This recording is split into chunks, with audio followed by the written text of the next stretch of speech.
Hey, gun people. Well, I wanted to kind of go over some things that maybe not everybody who's going to this rally thinks about keeping yourself safe, understanding the law where you're protesting, because a lot of people are coming from out of state. So they may know their own state laws, but they don't know Virginia state laws. So, asking a fellow protester if something's okay, you may not get the real legal answer. And most everybody has a cell phone, so look it up. I mean, if you want to know what Virginia law is on carrying a gun on state property, if you want to know what Virginia law is on stop and frisk, look it up. If you want to know if they can ask you your identification, you have to give it to them, look it up. I'm going to go over a couple things just that kind of sparked my interest when I started looking up this topic. So, for one thing, tomorrow in Richmond, it's going to be, the high is 38, the low is 20. So it's going to be pretty nippy. So, dressing, everybody's going to be able to conceal or have a jacket. So, some of the open carries may have their rifle thrown over their shoulder, but a lot of people are going to have their guns concealed. And I don't know what the concealed versus open carry is. I might be able to look that up real quick for the video, and then I'll try and see if I can find that. But notice that there's going to be a lot of people. So, people will be able to cover their face because it's cold to stay warm. You can have a scarf around your neck or a face mask. Some people are going to have their face covered. Some people aren't. I don't know if I would or not cover. I would probably cover my face. Only because if something went down and I had to react, it would be up to me to identify myself on what I did versus not identify myself. So I would probably wear sunglasses, a hat, and something to keep my face warm, covering my face. Not because I would encourage or say anything's going to do any bad. I'm just saying, people need to realize when you go to a protest, it is, you only know what you know. You don't know everyone there. There's a lot of different people. There's a lot of people with different goals. You get mob mentality. You get this group mentality. It's like going to a rally. When people believe in something or somebody starts talking, it's easy to get fired up and swept away in the excitement. So, you may not plan on starting anything. You may think that all your fellow good Second Amendment carry people aren't going to start anything. And maybe the government will start it. Maybe someone else will start it. Maybe a false flag will start it. You don't know. So you want to be prepared as if something's going to happen. And especially with guns and ammo and things like that. So let's get in. I looked at these little safety things here. 3 different posts on different safety suggestions. And I made a little list. So as I go over these, it may spark some other things. So one of the things I thought was interesting is plan ahead, essential needs, care, supplies, know what to expect. You don't know what to expect. There's no way to know what you're going to expect. You need to plan for what could happen. And that means government could drive a freaking tank down the middle. They could tear gas everybody. They could shoot into the crowd. They could just start arresting people left and right and beating the hell out of people. So you don't know what's going to happen. Know how to get assistance, plan for recontact. This is important because it's easy to get separated if a mob moves quickly. If somebody does something next to you and your friends, and the police come in, they have what we used to call it the Apprehension Team, or the what was the term we used to go in and surgically remove a agitator. And when that happens, you have a group of cops that immediately come in, rush the crowd, split the crowd, set up a little perimeter for the guys who are going to be snatching and grabbing the so-called person they're going to snag. And when you do that, the crowd scatters. And sometimes you may not be able to get back with your people. So have a recontact with your buddies. Most people will plan to have cell phones. Look, I don't put it past the government to turn off cell phones. And people say you can't do that, it's illegal. I'm telling you, BART police used to do this pretty regular when I was working. If they had any incidents in a BART tunnel so people couldn't call and text and email and Facebook, they would literally shut off all cell phone receivers in the BART station, and nobody had cell phone reception.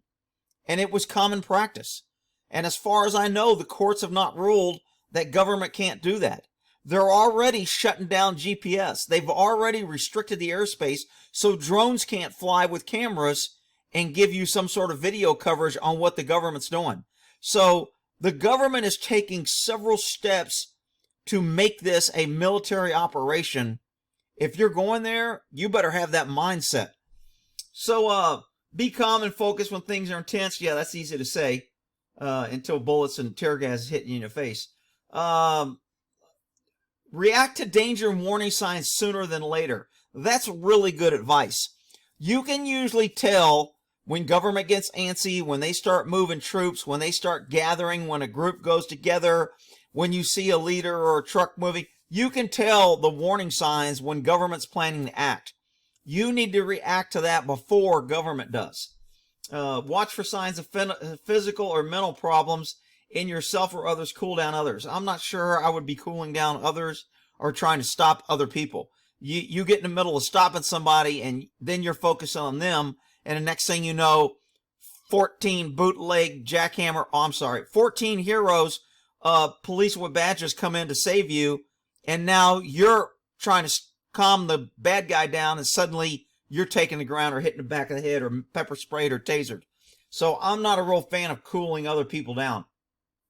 Document, film, write down. Yeah, of course. And people might be live streaming, but again, they're going to be able to cut the feed. They're going to cut cell phones. If this goes any way sideways, believe me, there is a plan. There is a briefing. I wish there was some cop who had the foresight to leak the briefing and a copy on what the plans were, so people can make it public. Anybody want to send me that? I'll make it public. But it would be nice to know what their contingency plans are, but I would almost guarantee you that one of the contingency plans is they are going to cut all cell phones. And the cops are going to have to know, look, if your cell phones go down, don't rely on your cell phones. We got our radio, but we're going to cut the cell towers so only we can communicate. A fix to that is bring two-way walkie-talkies. Bring walkie-talkies that are programmable so everybody in your group can program your own frequency and y'all can stay in touch. Let's see here. Make sure your cell phone is charged. That's a pretty good key. I've got a extra battery that I can jump in my cell phone to, and it'll give me, I think, 2 days of power. I mean, I don't know. I think I got it on Amazon for $50-$60. And when it's charged up, I can get 2 full charges on my phone off that little thing, and it's the same size as my phone. So either have a couple people designated as phone chargers. You're not going to have plug-ins out there. You're going to be videotaping. You're going to be using your phone. Hell, it wouldn't surprise me if the government knew how to drain your phone for battery. But let's not get into conspiracy theory. Let me try to stay on point. If you're concerned about being arrested, civil attorneys disable fingerprint. This is a good point about your phones. Now, I've got an iPhone, so it's facial recognition. But if you try to open my phone with your face for a couple times, it'll lock it out, and then I have to put in a passcode, a 6-digit passcode. So either have one of your buddies have your passcode if that's the case. Write it down on their arm. We used to write things on our hands or our arms as a cop all the time. We need writes or write something down real quick, a note. Somebody gives you a name. I don't want to reach in my pocket and pull out a pad. I got a pen. I'll just write it on my hand. At the end of the night, my hand looked like a freaking encyclopedia. But I probably got ink poisoning. I should probably file a claim on the government for that. Anyway, write either on your forearm where you're not going to get a lot of wear. You can write down a contact, an emergency contact. You can write down your blood type in case you get shot by either some idiot or police, or, you know, a car runs through there and you're injured, you're knocked out. I would put my blood type on my arm next to my contact information to contact in case I was hurt. You can write that with a Sharpie. You can get a Sharpie off, people. Take a little brush. It might take a little scrubbing. You'll get a little raw, but you can get it off. People, I don't want to write that. I got to go to work the next day, Rick. I can't be writing all over my arm. Then wear a long sleeve shirt. Quit crying. All right, let's see here. Lock your phone with a passcode. Okay, there's a useful app to download called FireChat. You can use your phone as a walkie-talkie. Again, as long as they don't cut the cell towers. If they cut the cell towers, you ain't using your phone for nothing. That's why it's a good idea to bring walkie-talkies. Bring cash, coins, etc., medicine. I would definitely have some cash on me. Credit cards may not work. They may seize your credit cards. If you got cash, they'll put that on a book so you can use it in case they end up arresting you. If you think there's being arrested, attorney suggests bringing $100 for phone calls, at least 3 days worth of essential medicine. Carry the bottle with the prescription. Yeah, if you just carry a couple pills in your pocket, you'll give law enforcement the ability to arrest you for drugs not prescribed to you because you can't prove it's yours. I know it's BS and you shouldn't have to carry around a prescription bottle, but I'm telling you, I guarantee you Virginia has drug laws that if you have prescription drugs and you can't prove they're prescribed for you, then you're in violation. You could either bought it, etc., and they're going to arrest you, and then you got to prove. We do not live under the Constitution where you're innocent until proven guilty. The rule of law doesn't apply to pesky citizens anymore, which is why this rally is taking place. Don't go alone if you can help it. Get with a group. Absolutely. Don't forget food. Drink lots of water. I agree with that. Somewhere in here, I thought they said bring a bottle with a squirt. Yeah. Water, plastic bottle with a squirt top to drink. That's good because you can rinse your eyes out if they end up tear gassing. Because they may drop tear gas just to harass you. I mean, they may say, you know what? A cop may just drop a tear gas over here to say, we need to get these people out of here. Okay, let's do tear gas. And they'll know the wind is going to blow it through the entire crowd. And it's going to affect everybody. So you want to be aware of that. If tear gas gets in the air, it could hit you. So having something to rinse your eyes out. Energy snacks, I agree. Eat good, have something good. Emergency contact, I said write that on your arm. Enough money to pay. Got that. Water, paper, pen for accurate documentation. Inhaler, insulin if you got those problems. Menstrual pads, those are for any liberals that are going to be showing up, liberal men.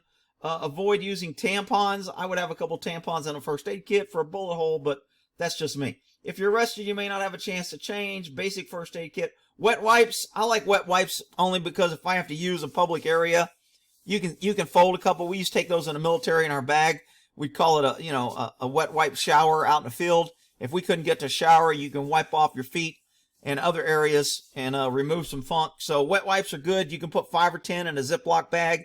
Pretty small. It'll fit in a pocket or side of a bag. Shatter-resistant swim goggles. I like that because swim goggles, if they keep water out, they're going to keep chemicals out. So they're pretty light. They're pretty cheap. And you can throw a set on and it'll really protect your eyes. And that way, when everybody is panicking and scrambling, if there's tear gas in the air, you can at least see clear because you got goggles on and move, make distance, get out of the flight path of what I call the scent cone of when the spray or smoke is thrown. You can get out of that area where the wind's blowing it and you don't have to breathe it as long. Comfortable protective shoes so that you can run. I agree. Clothing that covers your skin from sun or pepper spray. Agree. Shatter-resistant eye protection, sunglasses, sunballs, gas masks. Oh, they went into N95 mask here. I don't know if everybody knows what an N95 is. I keep some in my garage and in my car. I usually get these type. These are $15. I think you can get 2 or 3 of these for like, I don't know, $7 at Home Depot is where I get them. Most of the ones I have this little frame here, the little screen here. It looks like some of them have a screen on the side. These are okay. They're not as good as the M95. N95 is supposed to be one of the higher end ones. That's why they cost more. These are cheaper, but it doesn't have the little filter. And again, any mask will do. Something's better than nothing. These are the ones that I usually have at Home Depot. I think there's 2 or 3. You can get 5 for $10 or something like that. So that's what an N95 is. You want to stick one of those in your bag, which wouldn't be a bad idea. Okay, clothing, Iris says, bandana to cover your nose and mouth. They say if you soak a bandana in water, lemon juice, or vinegar, it can aid in breathing during chemical exposure. I don't know about the lemon juice and vinegar. Both those are acidic. So maybe the acidic reacts with the chemical exposure. If somebody can put in the comments the science behind that, that'd be great. But if you want a bandana soaked in water, again, Ziploc bag. Wet it, stick it in a Ziploc bag. Now you have it if you need to pull it out. So you can wear your regular bandana, face mask, whatever, where it's not wet. If you don't want to keep one in a bandana that's wet, you got a water bottle. As soon as it happens, wet your mask, and you got something. If you want to have a water bottle with lemon juice, you can do that too. Fresh clothes in a plastic bag so you can change. I wouldn't be worried about that. I'd probably keep that in my car. A hat to protect you from chemical weapons. Yeah, avoid oils and lotions because that traps chemicals. gas mask provided. Yeah, if you want to carry around a gas mask, you can.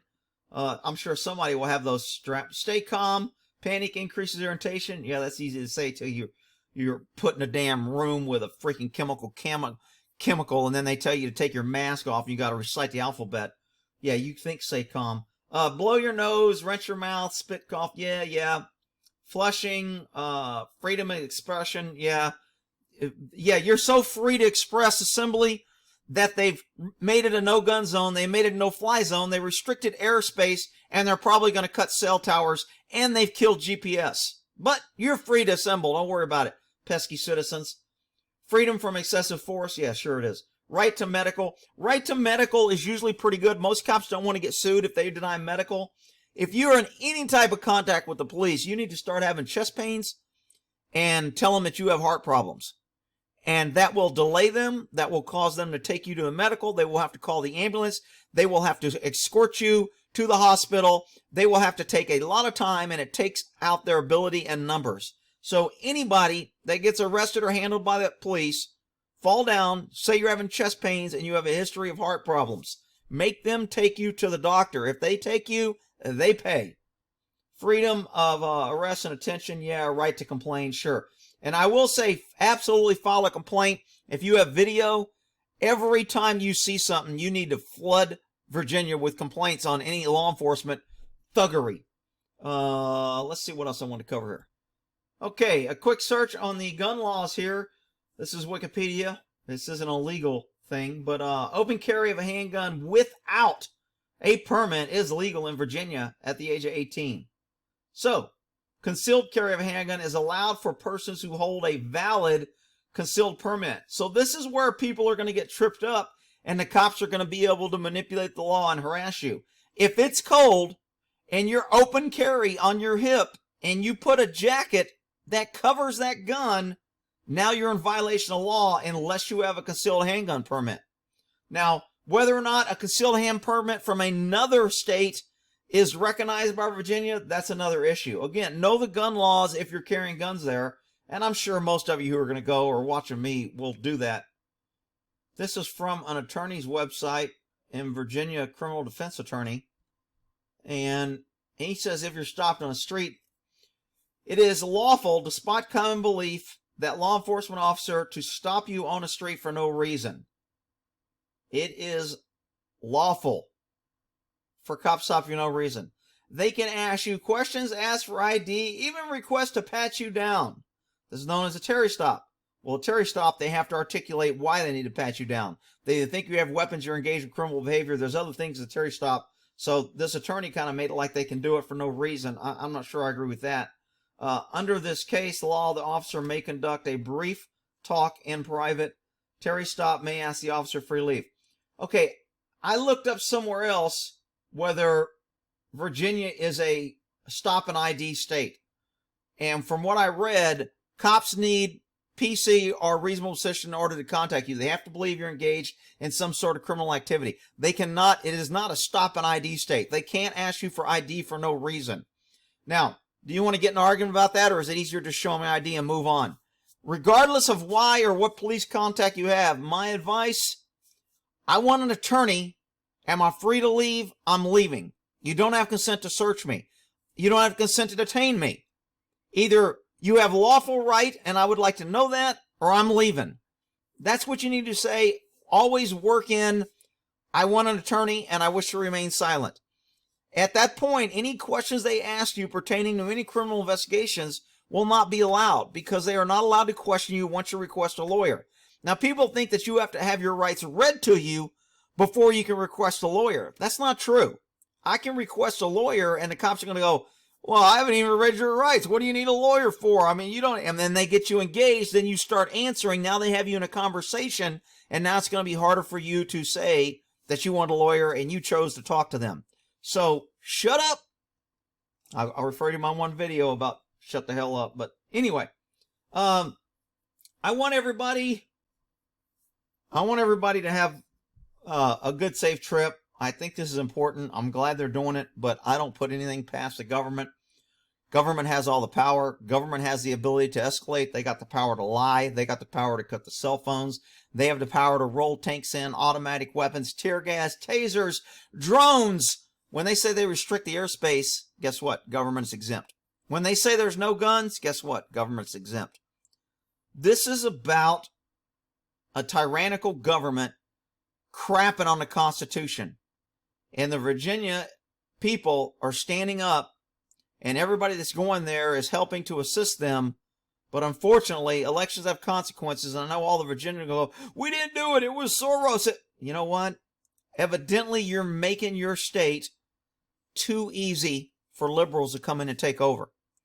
You know, because you're being too compliant. You're being too tolerant. You're being too acceptance.